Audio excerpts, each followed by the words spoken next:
Je souhaite la bienvenue à tous dans notre émission de France en direct.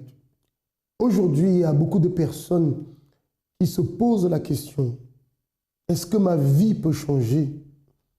Beaucoup de personnes qui veulent un changement de vie, des personnes qui sont fatiguées de souffrance, des personnes qui ont déjà tellement emmagasiné, qui ont déjà tellement encaissé de la vie. Et au plus profond d'elles, elles désirent un changement. Et peut-être c'est le cas de votre vie. Vous êtes une personne qui peut-être avait déjà beaucoup souffert. Et vous êtes fatigué de toutes ces péripéties dans lesquelles vous êtes passé.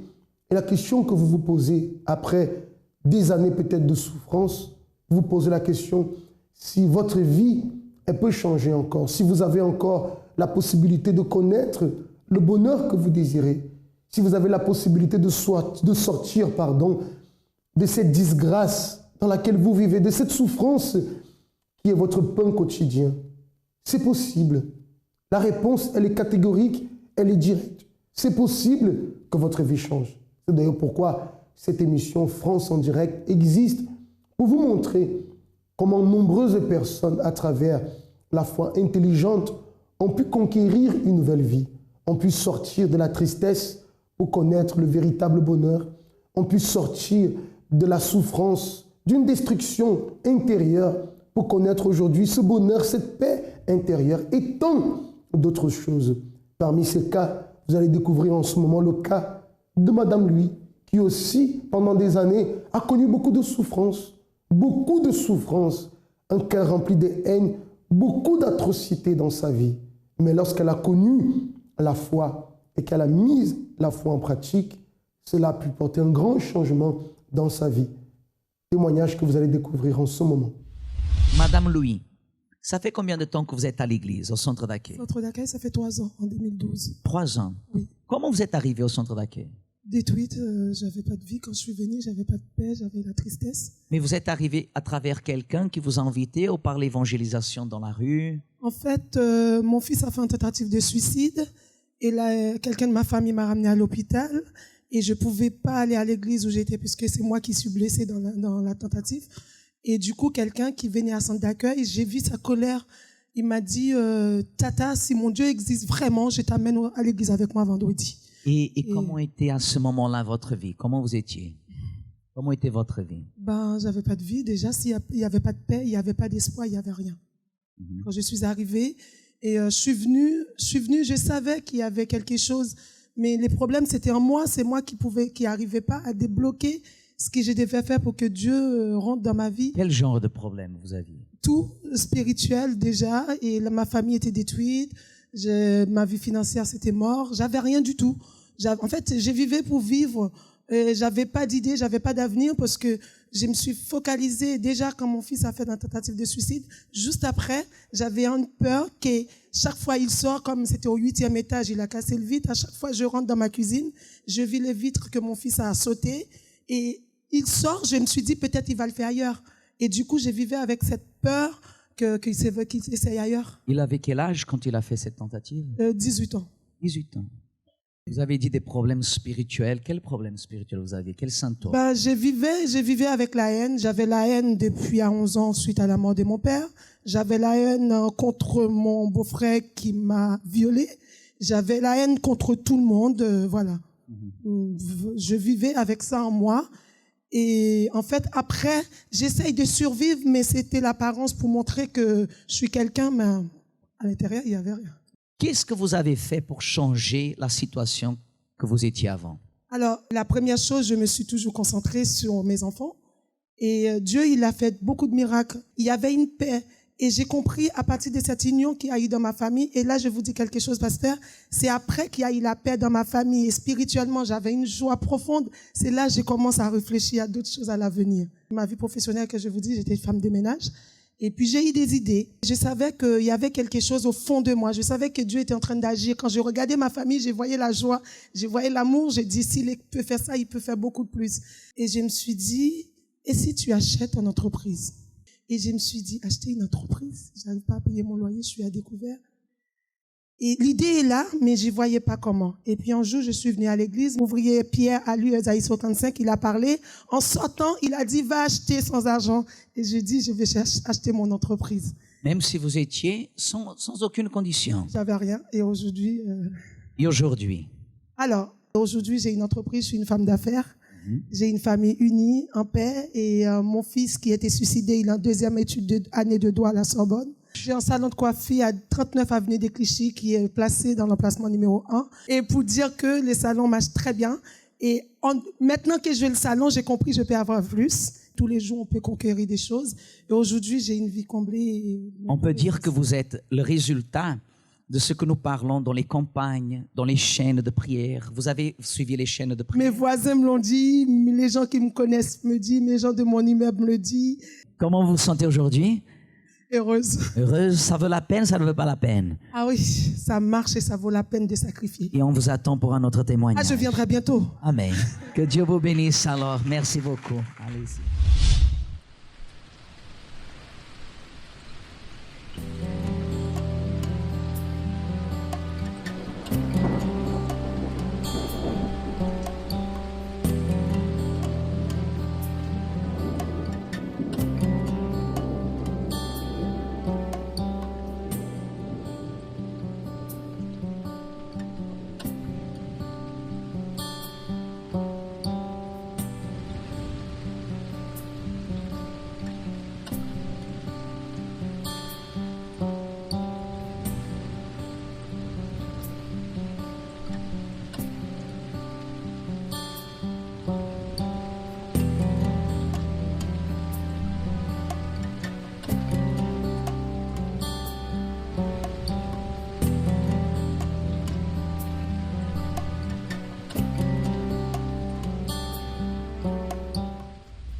Vous voyez comment la vie de Madame Lui a totalement basculé. Et basculé, je ne veux même pas utiliser le terme basculer.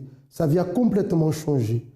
Je peux dire des ténèbres, elle a connu la lumière, des ténèbres de la souffrance, une personne remplie de haine, désirant se venger. Et je peux dire, lorsqu'on écoute son histoire, on dit même avec raison, mais tout cela n'a apporté que souffrance. Et à travers ce travail qu'elle a connu, le travail du centre d'accueil, à travers la foi mise en pratique, aujourd'hui, elle a une vie totalement différente.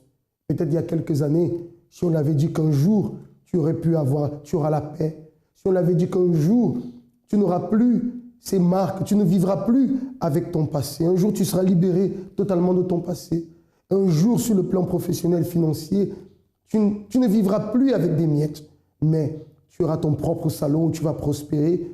Si on l'avait dit ça peut-être il y a quelques années, peut-être elle allait dire c'est pas possible, c'est impossible. Peut-être elle-même n'allait pas croire. Mais à partir du moment où la foi s'est révélée dans sa vie et qu'elle a cru, en luttant bien sûr, que cela n'est pas arrivé du jour au lendemain. Elle a dû lutter, elle a dû persévérer et les choses ont changé pour elle. Voilà pourquoi tout à l'heure je vous ai posé la question, je vous ai dit d'ailleurs, je vous ai affirmé qu'il y a une solution. Beaucoup de personnes se demandent est-ce que ma vie va changer? La vie de Madame Lui a changé. Votre vie aussi, elle peut changer. On va marquer une courte pause, le temps d'un spot, et juste après, on va découvrir une autre histoire de changement de vie. La Bible contient la pensée de Dieu, la condition de l'homme, le chemin du salut, la défaite des méchants et la joie de ceux qui croient en elle. Ces doctrines sont saintes, ces préceptes sont pour toujours, ces histoires sont véritables, ces décisions sont immuables. Lisez la Bible pour être sage. Croyez en elle pour vous maintenir en sécurité. Pratiquez-la pour être saint. Elle contient la lumière qui donne la direction. C'est l'aliment pour fortifier les faibles, l'appui pour élever le déchu. Elle est la carte du voyageur, le bâton du pèlerin, la boussole du marin, l'épée du soldat, la charte du chrétien. Dans la Bible, vous aurez le paradis restauré, les cieux ouverts, et les portes de l'enfer seront fermées. Christ est le sujet principal, notre bien est son objectif, et la gloire de Dieu et son résultat final. Il devrait occuper votre esprit, dominer votre cœur et guider vos pas. Lisez lentement, quotidiennement et en esprit de prière. Elle est une mine de richesse, santé pour l'âme et une source qui jaillit pour la vie éternelle. Elle traite les plus grandes responsabilités. Elle récompensera le plus assidu. Mais elle n'innocentera pas ceux qui rejetteront ses conseils sacrés. Priez avec elle. Lisez tout et partagez.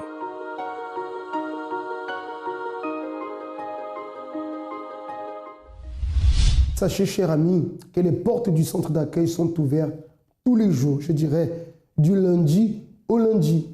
Et nous sommes là pour tous ceux qui ont besoin d'aide, pour tous ceux qui ont besoin d'une direction, pour tous ceux qui veulent une nouvelle vie. Nous sommes là pour vous aider.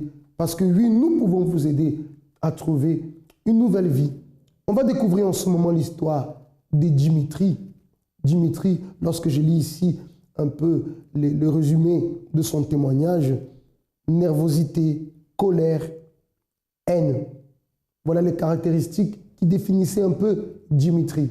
Nervosité, colère, haine. Imaginez-vous ces trois choses à l'intérieur d'une personne. Regardez le cocktail, je pourrais dire, explosif de ces sentiments, de ces émotions négatives. Vous allez voir ce que cela a entraîné dans sa vie. À tout de suite. Avant d'arriver au centre d'accueil universel, j'étais ce jeune qui vivait d'apparence en fait. C'est-à-dire que lorsque j'étais avec mes amis, lorsque j'étais avec mes frères entre guillemets, j'étais une personne qui se sentait forte, qui était orgueilleux, qui prenait les gens de haut, qui allait jusqu'à insulter les gens, frapper les gens. Mais lorsque j'étais seul, j'étais vide, j'étais timide, je n'avais pas confiance en moi. Et vraiment, ça a été toute ma jeunesse. Tout cela, c'était dû, on va dire, aux problèmes qu'il y avait à la maison. Ma mère elle était malade et à la maison, vraiment, c'était vraiment la catastrophe. C'est-à-dire qu'il y avait des querelles entre frères et sœurs. Mes parents aussi, des fois, ils se battaient. Moi-même, je frappais ma mère parce que j'avais la haine contre ma mère puisqu'elle était malade. Je devais m'occuper d'elle. Et aussi, j'aimais pas voir sa situation, en fait. Et ça a créé une haine à l'intérieur de moi, une grande colère que je rendais à travers des coups, en fait. Et vraiment, pendant toute ma jeunesse, je fuyais ma maison pour aller traîner dehors avec mes amis, pour aller faire des bêtises, parce que j'étais un jeune facilement influençable. Lorsque mes amis me disaient d'aller faire quelque chose, que ce soit voler, frapper les gens, être dans les embrouilles, les histoires, j'étais directement influencé parce que je voulais plaire à mes amis. Mais à l'intérieur de moi, véritablement, j'étais cette personne qui était timide. Lorsque je changeais d'environnement, dans un environnement où je connaissais personne, j'étais renfermé, je n'avais pas confiance en moi, j'étais assez esselé. Même lorsque c'était à l'école, lorsque je suis arrivé au lycée, je suis arrivé dans un lycée où je connaissais personne en fait. J'ai commencé à traîner seul, à rester dans mon coin et les jeunes pensaient même que j'avais changé. Mais en vérité, c'était moi j'avais toujours été comme ça, toujours été un jeune, une personne timide. Et vraiment, tous ces problèmes m'ont apporté un stress. Et ce stress, que ce soit même dans ma santé, j'ai commencé à avoir des fortes brûlures d'estomac. Lorsque j'étais en classe, je n'arrivais pas à me concentrer, j'étais seul, je ne suivais pas les cours, même je séchais les cours carrément, parce que je préférais rester avec mes amis. Et vraiment, ça a été difficile. Soit je restais dans ma maison avec des querelles, soit je traînais dehors, je faisais n'importe quoi. Je n'avais pas d'avenir, j'avais rien. Il n'y avait aucune issue dans ma vie. Avec ma mère, franchement, c'était tendu. C'est vrai que j'aimais ma mère parce que c'était ma mère. Mais lorsque je voyais son cas s'aggraver, je voyais qu'elle avait souvent des disputes avec mon père. Et vraiment, ça me donnait beaucoup de colère. Je devenais agressif. Parfois même, je ne parlais pas aux membres de ma famille. J'étais vraiment la personne colérique, la personne que personne ne voulait essayer de parler parce qu'il savait très bien que ça allait mal finir. Voyez à quel point la colère, la nervosité, cette haine dans son intérieur l'amenait à être un enfant très violent, au point, et c'est grave, bien sûr c'est grave, au point de frapper sa mère. C'est parce que la chose a déjà dépassé un niveau pour qu'un enfant arrive au point de frapper sa mère avec violence. C'est parce que véritablement ça ne va pas. Et lui-même dans son état ne pouvait pas être brillant à l'école, en échec scolaire. Je dirais livré à lui-même, livré à lui-même. Aujourd'hui, nous voyons beaucoup de jeunes dans la société qui sont des jeunes violents, des jeunes troublés, des jeunes qui ne sont pas en paix avec eux-mêmes. Et la pensée qui arrive parfois, c'est que ce jeune est perdu, c'est que ce jeune n'a pas d'avenir, c'est que ce jeune ne s'en sortira pas, ou la seule issue qu'il a dans sa vie, c'est la prison ou la mort. Parce qu'avec de telles attitudes, un tel caractère, va arriver un jour, il va se confronter à une situation, quelqu'un qui soit peut-être plus violent que lui et qui malheureusement, cela peut se terminer d'une façon très tragique. Ça, c'est la pensée en général que les personnes manifestent à l'extérieur. Mais vous voyez que Jérémie, aux yeux de Dieu, n'était pas un cas perdu. Comme vous aussi, vous n'êtes pas un cas perdu, quelle que soit votre situation. Les choses ont changé pour lui. Il a connu le travail du centre d'accueil et nous allons voir maintenant comment est-ce qu'il est arrivé au centre d'accueil, ce qu'il a fait et bien sûr, juste après, comment est sa vie aujourd'hui. En fait, j'ai connu le centre d'accueil universel, c'était à travers de ma mère. Elle s'était fait inviter parce qu'elle était malade et une personne l'avait évangélisée. Et quelques mois plus tard, elle m'a invité. Lorsqu'elle m'a invité, j'ai réfléchi parce que je savais qu'il fallait que je change, qu'il fallait que j'avance, que ce soit à l'école, que ce soit aussi mon caractère, ma façon d'être. Je voulais changer, mais je me suis dit pourquoi pas. Je croyais déjà en Dieu, mais je n'allais pas à l'église. Je me suis dit pourquoi pas, je vais essayer. Et je suis venu, c'était un dimanche. La première fois que je suis venu, j'ai écouté le message qui a été donné, ça m'a directement touché. C'est comme si ma mère avait parlé au pasteur avant que je sois là et avait expliqué ma situation. Et tous les points que le pasteur avait dit, c'était exactement ce que je faisais. Et j'ai vraiment été touché, j'ai réfléchi. Et le dimanche suivant, j'ai été présent et j'ai commencé à m'affermir, à être présent chaque jour. Pas chaque jour, mais chaque dimanche, petit à petit, jusqu'à ce que vraiment j'ai pris la décision en fait. Mais ça n'a pas été tout de suite. J'ai pris la décision d'avancer. J'ai participé de la campagne d'Israël. Ça a été surtout pour mes diplômes, ma scolarité, on va dire. Parce que, comme j'avais dit, que lorsque j'étais à l'école, les professeurs, ils me négligeaient, ils pensaient même que je n'allais pas réussir, ils pensaient qu'il fallait même que je change de filière. Et lorsqu'on m'a parlé de la campagne d'Israël, c'était quoi? C'était pour voir l'extraordinaire, voir quelque chose que les yeux humains, pour eux, c'est impossible. J'ai saisi l'opportunité. Je me suis dit, c'est à travers de ce défi que les profs qui ont parlé vont voir que le Dieu en qui je crois va se manifester. Et donc, je suis allé de toutes mes forces. J'ai sacrifié toute ma vie sur l'autel. Et aussi, j'ai pratiqué toutes les directions qui ont été dites. C'est-à-dire, je suis vraiment rentré dans ce propos et je me suis donné. Et c'était la dernière date, c'était concernant mon BTS. Et vraiment, ça s'est joué même au dernier jour. C'est-à-dire que, en fait, dans ma filière, on avait le droit d'utiliser la calculette, mais tous mes programmes s'étaient effacés dans ma calculette. Et je me suis dit, j'ai sacrifié ma vie sur l'autel, même malgré que tous mes programmes se sont effacés, je vais aller par la foi. Et je suis allé par la foi. Et j'ai eu la note qu'il fallait, c'était 10 piles. 10 piles, et voilà, Dieu s'est manifesté dans ma vie scolaire. Pour moi, la campagne d'Israël, c'est le tout pour le tout. C'est pour la personne vraiment qui veut pour une transformation. C'est pas pour une petite bénédiction. C'est quoi? C'est pour le miracle. C'est pour la personne vraiment qui ne voit pas le bout du tunnel, mais vraiment qui veut vraiment voir un changement. C'est la campagne d'Israël. Il n'y a rien d'autre pour moi qui peut apporter un changement comme ça. Vous voyez que jusqu'à là, Dimitri n'avait pas encore manifesté un vrai désir de changer de vie. Peut-être la pensée qu'il avait, c'est que ça, c'était sa vie, que ça, c'était son destin et qu'il devait l'accepter. Mais invité par sa mère lorsqu'il est arrivé au centre d'accueil, la parole qu'il a reçue allait provoquer un changement. En écoutant la parole, un désir est né dans son intérieur, le désir de changer de vie, le désir de sortir de cette situation et d'avoir, je dirais, une vie normale. C'est de là qu'il a dû investir alors, qu'il a dû lutter, il a dû, je dirais, se sacrifier, il a dû se battre pour la vie qu'il désirait. Le résultat, c'est ce que vous allez découvrir en ce moment. Lorsque nous sommes une personne déterminée, lorsque nous croyons dans le changement, lorsque nous faisons ce qu'il faut pour ce changement, le changement arrive. Nous sommes ici justement pour vous montrer ce chemin, pour vous montrer, pour vous ouvrir les yeux, pour vous dire, cher ami, quelles que soient les difficultés de votre vie, quel que soit dans quel état vous vous trouvez en ce moment, le changement peut se produire. Tout va dépendre de votre décision. Tout va dépendre du désir que vous avez à l'intérieur, ou le désir de continuer à vous lamenter sur votre sort, ou le désir de vous plaindre, ou tout simplement de se dire que si les autres, par la foi, sont en train de réussir à changer leur vie, moi aussi je vais réussir, je vais lutter. C'est la décision que Dimitri a prise dans sa vie. Voyons le résultat.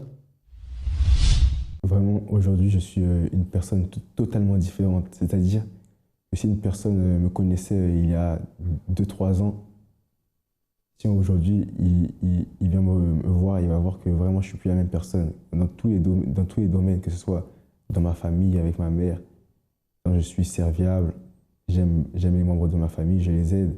Et eux-mêmes, ils m'aiment. Il y a quoi? Cette union. Et aussi que ce soit dans tous les autres domaines, que ce soit à l'intérieur de moi, j'ai la confiance, j'ai cette assurance aussi, je ne suis plus timide. Et aussi dans tous les projets que je fais, j'y vais avec cette confiance que je n'avais pas avant. Maintenant, je ne suis plus la personne qui se fait influencer. C'est même moi qui influence ceux qui sont quoi dans mon entourage. Et vraiment, je suis une personne totalement différente. C'est-à-dire que je n'aurais jamais imaginé avant d'arriver au centre d'accueil de devenir une personne comme ça. Vraiment, ça a été vraiment ces conseils et cette direction qui m'a été donnée, qui m'a permis vraiment à changer.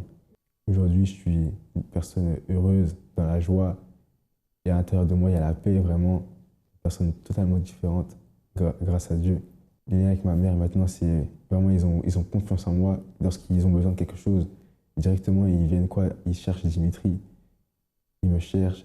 Ils ont cette confiance. Ils ont cet amour aussi envers moi. Et c'est ce qui a changé totalement. Exactement, moi aussi, j'ai cet amour envers ma mère et envers tous les membres de ma famille. Au niveau scolaire, maintenant, j'ai évolué. Les profs qui pensaient même que je n'aurais jamais le bac, ils m'ont dit totalement que je n'aurais jamais le bac. Aujourd'hui, je suis en 3e année après le bac et c'est grâce à Dieu. Et vraiment, Dieu a fait des grandes choses dans ma vie. Maintenant, j'ai confiance en moi. J'ai confiance aussi en mes capacités. J'ai confiance en ce que je peux faire. Et lorsque j'entreprends une chose, je mets toutes mes forces. Et dès le début, j'ai la ferme assurance que je vais réussir. Pour moi, le centre d'accueil universel, ça représente une porte pour changer de vie. Une porte pour devenir une personne meilleure. Parce que beaucoup sont des personnes qui pensent que c'est impossible de changer. Mais au centre d'accueil universel, c'est possible de changer. Le centre d'accueil présente son nouveau site web.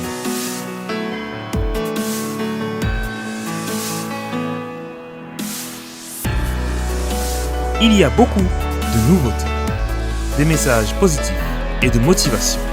Vous pouvez assister à nos émissions de télé et écouter la radio positive.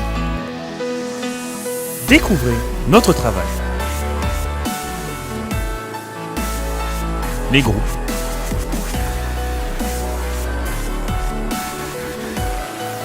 Nos adresses.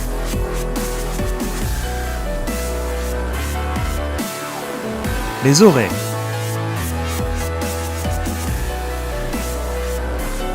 Ainsi que les vidéos. Si vous avez besoin d'aide, il y a une page qui vous est dédiée. Le site est disponible sur ordinateur, smartphone et tablette. Vous voyez qu'une fois qu'il a pu vaincre ses problèmes intérieurs de nervosité, de colère, de haine, il a pu trouver la paix avec lui-même. Et en étant en paix en lui-même, il a donc pu changer véritablement. Aujourd'hui, il est un jeune totalement différent. Celui qui était en échec scolaire a pu avoir son bac, son BTS. Celui qui était en conflit avec sa mère au point de la battre, aujourd'hui, est en bon terme et une bonne entente entre les deux. Il a retrouvé confiance en lui et tout cela à travers la foi. Jésus a affirmé que tout est possible à celui qui croit. J'espère que vous serez aussi parmi la liste des prochains qui vont croire et qui vont pouvoir obtenir ce changement de vie. Peut-être vous êtes une personne qui n'avait pas confiance en vous. Vous vous dénigrez vous-même, vous pensez que vous n'arriverez pas. Peut-être parce que beaucoup de personnes ne croient pas en vous et vous-même vous ne croyez pas. Vous vous sentez intérieurement détruit. Alors, laissez-moi vous proposer notre aide. Cette situation, elle peut changer, mais c'est à vous de prendre votre décision. Comme le fait par exemple de noter le numéro de téléphone que vous allez voir et recevoir en ce moment et de prendre l'attention de pouvoir appeler et de chercher cette aide. Le 01 53 35 85 12. Nous serons à votre disposition pour vous orienter vers le centre d'accueil le plus proche de chez vous où un pasteur sera là, disposé et disponible pour vous aider à vaincre ces problèmes intérieurs et ainsi avoir votre vie complètement changée. Ça, c'est la proposition que nous vous faisons. Ça, c'est le désir de Dieu pour votre vie. Si vous croyez qu'il y a un Dieu qui existe, alors croyez qu'il désire que vous puissiez sortir de cette situation. 254 rue du Faubourg Saint-Martin, c'est là où se trouve le siège du centre d'accueil ici à Paris, la ligne 5 du métro Stalingrad ou la ligne 7 Louis Blanc. Et vous pouvez téléphoner 01 53 35 85 12. Je vous dis à très bientôt dans une prochaine émission.